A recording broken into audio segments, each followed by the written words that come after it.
For hundreds of years, people all over the world have been letting their worries dissolve in a cup of tea. In Japan, tea drinking has developed into a ceremony with deep cultural roots. Hi. Hello. Thank you for coming. Hi. Thank you. Please come over here. Before the guests enter the tea room, wash their hands, purify their mouths. Tea ceremony is not only ritual, kind of meditation.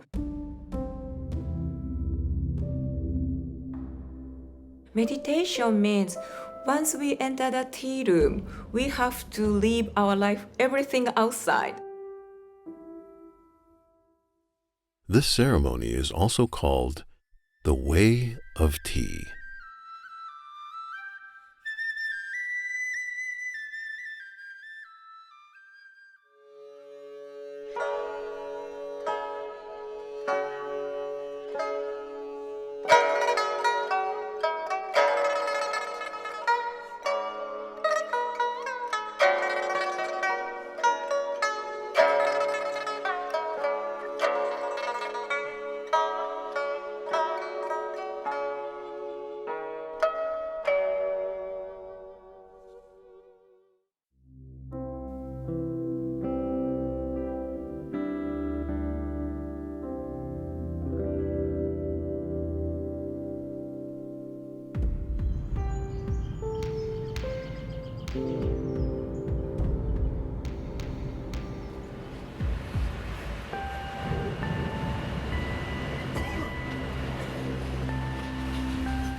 When I was since I was a child, my mother always make ice green tea, and I grow up with this ice green tea. Not juice, no soda, no water, just green tea. Noriko Nakai grew up in a small town near Osaka, Japan. She loved Japanese culture from an early age and started learning the tea ceremony when she was young. Also, when I was a child, I was interested in some of the Japanese culture, wearing a kimono or making tea or flower arrangement. And I started to take a class when I was start to work. And maybe my teacher in Japan, she was very nice. She taught me many things, not only making the tea. Noriko, tea ceremony you can enjoy anywhere, not only in the tea room. So because if she is very strict teacher, maybe I dislike the tea ceremony, or tea ceremony is too strict for me. Or no, she was very gentle and nice. So I learned, and I liked more and more. In spring of 2001, Noriko left her home and moved halfway around the world to New York. Struggling to learn English and adapt to American culture, she turned to the tea ceremony as a way to relieve stress and reconnect with her homeland.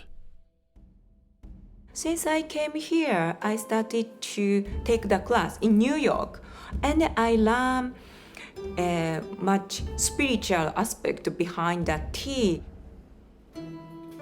Tea ceremony is not only ritual, kind of meditation. Meditation means once we enter the tea room, we have to leave our life, everything outside. So it's kind of hard to survive this country for me at that time. Just a few months after Noriko came to America, the Twin Towers collapsed on 9/11.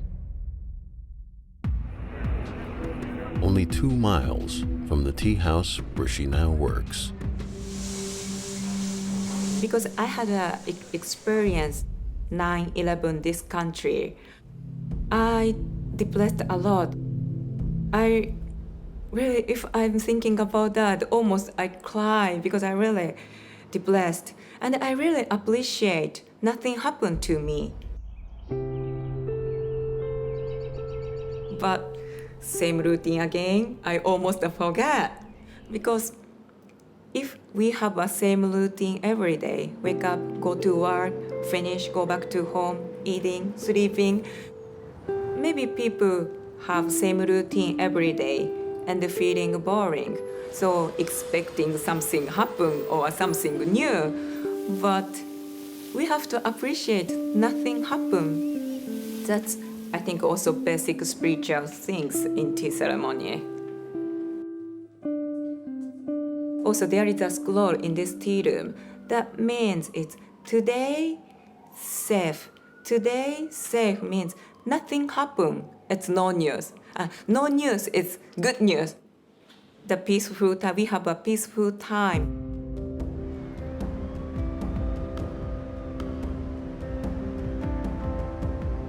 Now, Noriko performs the traditional Japanese tea ceremony for Westerners and newcomers to the world of tea. Quite interesting. Hello. Hello. How are you? Thank you for coming. Hi. Thank you. Thank you. Please come over here. Please have a seat. Thank you. It's like when you walk inside here, it's timeless. It's quiet. You lose yourself into this very calm, very non-New York atmosphere. Because New York is very chaotic. Usually, before go to the tea room, we wash your hand and purify your mouth. So I'm show you how to do. So you don't have to purify your mouth, but today just wash your hand like this.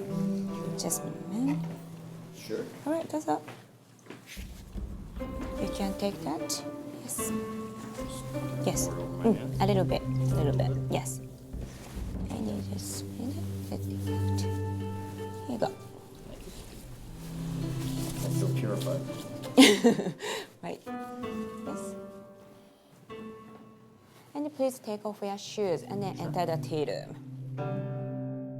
We've never experienced a true Japanese tea ceremony. I have a nephew named Ren Hakuru, who is 3.5, 4 years old. Hi, Ren.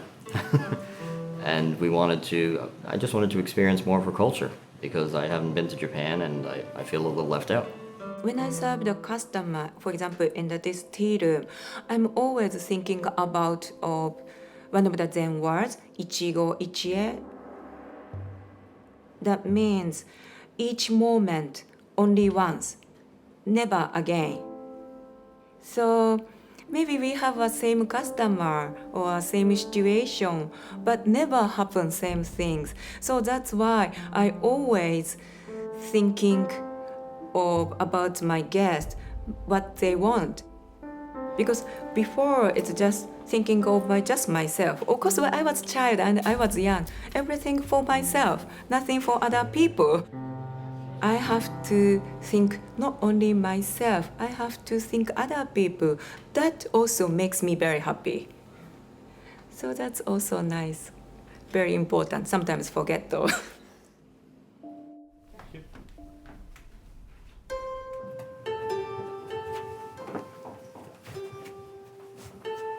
Yes, please have a seat.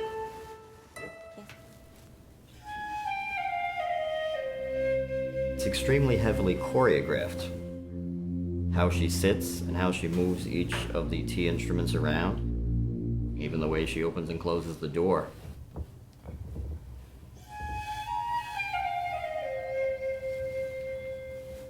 If you just clear your head and watch what she does, she has a particular motion and style for everything she does. This is today's sweets, green tea cookies.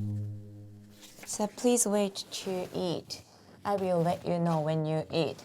Usually, yes, matcha green tea, I explained, it's a little bit strong. So normally, we eat sweets right before we have tea. So I will let you know, so please wait. I'm going to start now.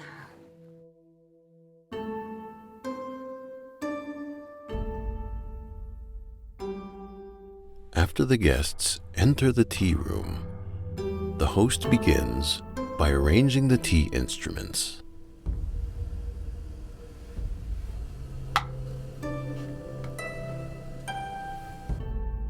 Then, the instruments are gently cleaned in a purification ritual.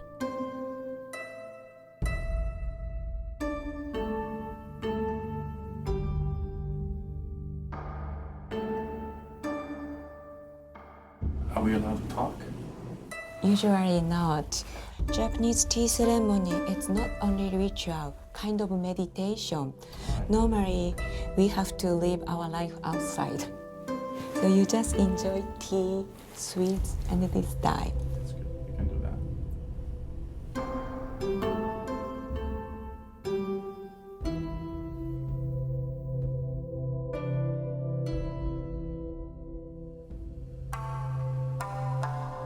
Every movement, it's like a concentration. Because when I'm making the tea, I shouldn't think about blah blah blah different things. I just making tea for the guest. So movement, each movement, it's like a concentration.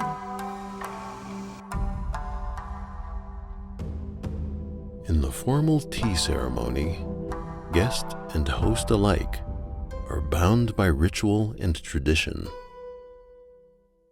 In the quiet moments of the ceremony, only the sound of boiling water and the tea whisk scraping the bowl breaks the tranquility.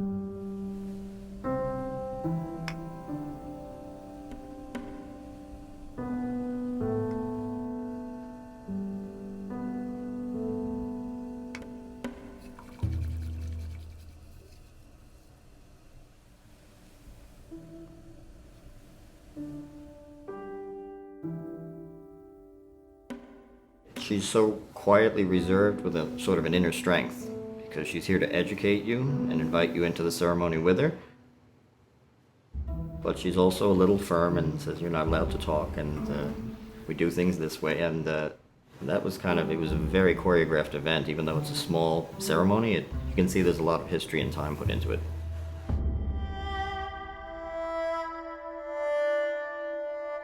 The legend of tea begins 5,000 years ago in ancient China. One day, the mythological ruler of China, Shen Nong, sat in his garden boiling water to drink. A leaf from a nearby bush fell into the pot. Curious, Shen Nong drank the brew and was delighted with its taste. Tea drinking was born. The earliest records of tea cultivation date back 3,000 years to the Sichuan and Yunnan regions of China. 1,200 years ago, the oldest surviving book on tea was written by a famous scholar, Lu Yu. Lu Yu wrote, "The refreshing nature of tea makes it a good choice for a beverage. It is especially suitable for people who are virtuous in nature and content with a simple life." Over the centuries, tea spread to the Middle East and Africa via the Silk Road, to South and East Asia via trade, and eventually to the West.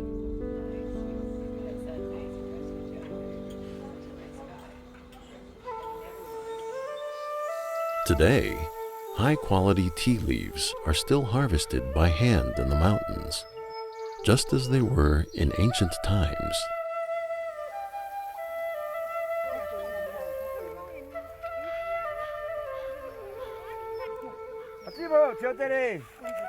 After the leaves have been plucked, they begin to oxidize or turn black and wilt.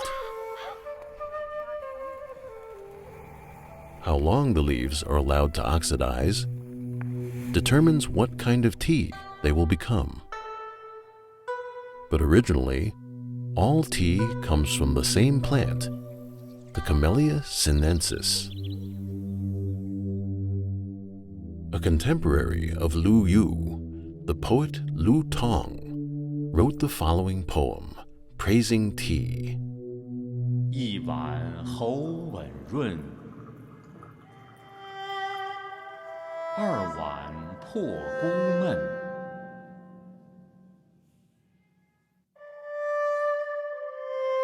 3碗搜枯肠，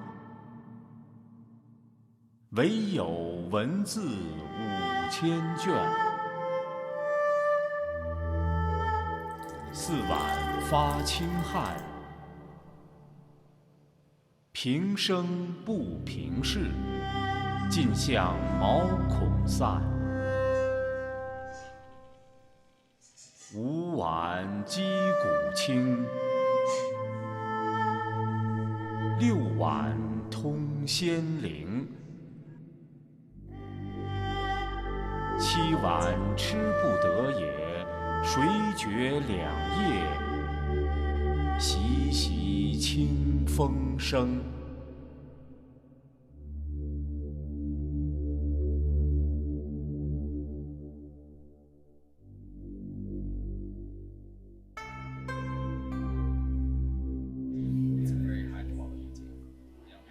When you make tea, you have to consider several things. You have to make sure the water quality is good. You want to basically what you want to have is water with just the right amount of mineral content. Da Yin Chen is a tea host at a Chinese tea house in Manhattan. Second, you want to have fantastic quality tea leaves. You want to make sure it's all full leaf. You know, it's a loose leaf tea and not in a traditionally not in a tea bag. You have to make sure the temperature is correct. So for each different type of tea, there is, for example, green tea needs a lower temperature and black tea needs a higher temperature. So you want to make sure your temperature is correct. And then finally, when you begin steeping the tea, that you don't steep it in the water for too long. So you want to control the time. So you have temperature, quality of the water, quality of the tea, and time of the steep. The silver needle white tea. And then those things all factor together. You should have more or less the perfect cup of tea.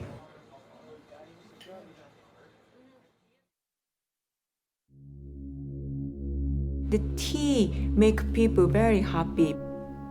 I just try to do my best, make them happy. Because I cannot do anything. I don't have any special skill. But, for example, very tired, some customer is very tired. Maybe I smile and then maybe I serve good sweets and the tea. Maybe they feel happy and relax. Sometimes, of course, I forget everything and then I'm thinking just for myself. I want to buy this, I want to buy this, I want. But when I'm in the tea room and then see scroll, I don't need anything. And I'm really happy, I'm glad. Now it's time to have sweets. Please take that piece to the paper and enjoy your sweets.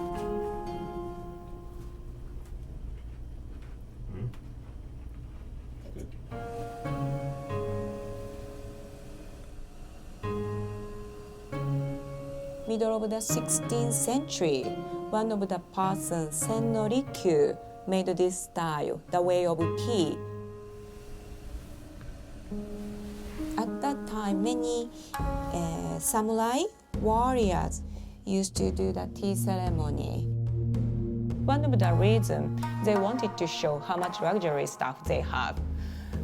But on the other hand, at that moment we have war in Japan. Every day fighting, killing people, they lost their family, co-worker, they had a stressful life. So they needed this healing time. So because once we enter the tea room, we have to forget everything. The samurai, of course, they have a sword.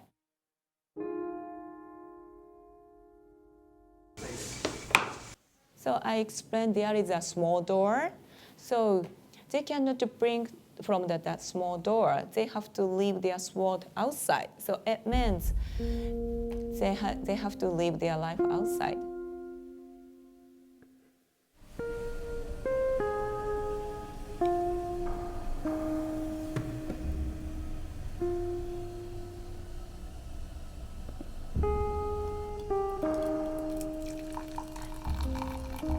powdered green tea used in the Japanese tea ceremony is called matcha. Matcha is made by grinding high-quality green tea leaves into a fine powder. The techniques for making and brewing matcha were brought to Japan in the 12th century from China and have been used in Japan ever since.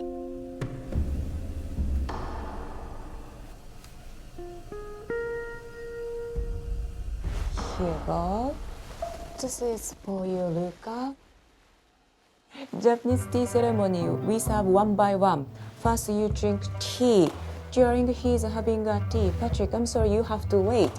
So please bring the bowl between you and Patrick. Yes, and we usually say osakini to him. So osakini means, oh, excuse me, I'm going to have tea first. May I? Would you like to try? Oh, good. Yes. On your left hand, yes. And hold from the side. Then a little bit bow. So this is to express thanks, the appreciation. And please turn the bowl clockwise twice. One more time. Two, perfect. Hold it from the side. And please try. How is that? Strong? Okay, good. You like that? Good. All right. Thank you very much. And I'm going to make it for you.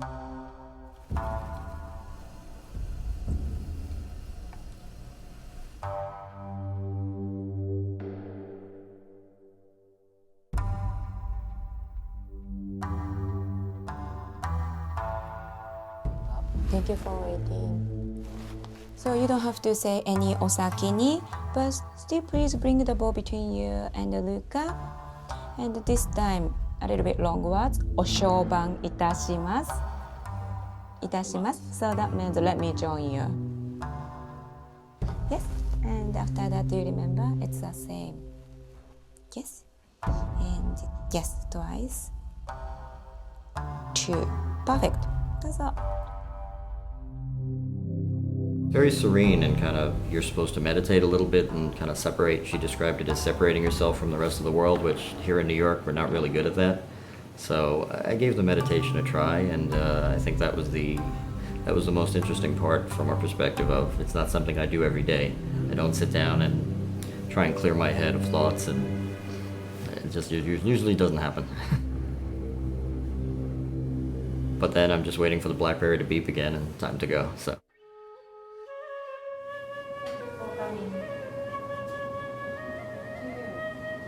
In the future, maybe I keep studying. I'm keep learning about the tea, and this kind of studying for entire life. We never finish because it's not like mathematics things. So spiritual things, it's more, never finish, right?